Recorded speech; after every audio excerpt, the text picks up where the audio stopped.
কি বলবো বলো, যে কোনো মৃত্যুতে দুঃখে, তাছাড়া ওর সঙ্গে ওর ভাব অনেকের সঙ্গে তো পরিচয় হয়, দীর্ঘদিন সে পরিচয় টিকে থাকে, কিন্তু মানে আন্তরিক যে বন্ধন সেটা খুব কম ক্ষেত্রেই হয়। তার আদর্শ, তার লক্ষ্য, তার মানবিক মূল্যবোধ, তার সামাজিক সচেতনতা, এগুলো তার প্রতিটা সৃষ্টির মধ্যে প্রতিভাত হতো।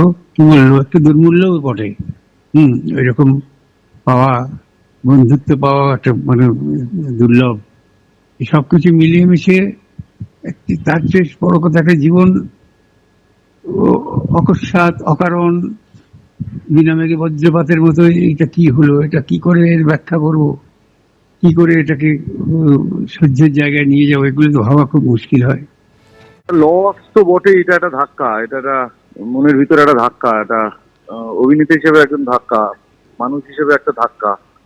আহ, আর লস তো বটেই, কারণ ওনার অনেক কাজ করা বাকি ছিল, ওনার অনেক কিছু দর্শককে দেওয়ার বাকি ছিল, অনেক অনেক অনেক। এবং ওনার মতো ওনার যখন ভূতের ভবিষ্যৎ দেখি এবং তারপর আমি ওনার সাথে কাজ করার অপরচুনিটি পাই এবং উনি ফোন করেন, তো সেটা আমার কাছে একটা স্বপ্নের মতো ছিল।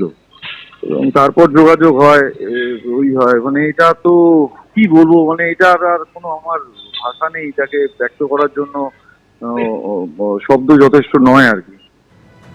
বাংলা সিনে জগতে বহু পরিচিত মুখ, তাদের প্রতিক্রিয়া আপনারা শুনছেন। অনীক দত্তের এই মৃত্যুতে বড় ক্ষতি হয়ে গেল বলে তারা মনে করছেন, এমনকি কেউ কেউ আত্মীয় বিয়োগের যন্ত্রণাও অনুভব করছেন। অনীক দত্তের রহস্য মৃত্যুর ঘটনা, তারপর যখন তার দেহ উদ্ধার হয় সেখান থেকে নিয়ে যাওয়া হয় ঢাকুরিয়া মণিপাল হাসপাতালে এবং সেখানেই ব্রড ডেড বা মৃত বলে ঘোষণা করেন চিকিৎসকেরা।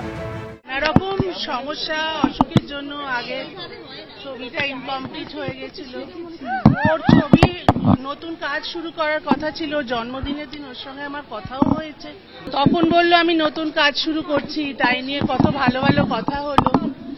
এইরকম যে কাণ্ড হয়ে যাবে তা তো বুঝতে পারিনি। ও অনেক শক্ত মনের, নানা রকম সমস্যা সবার জীবনে থাকে, তাই জন্য এত বড় সিদ্ধান্ত নেবে বুঝতেই পারিনি।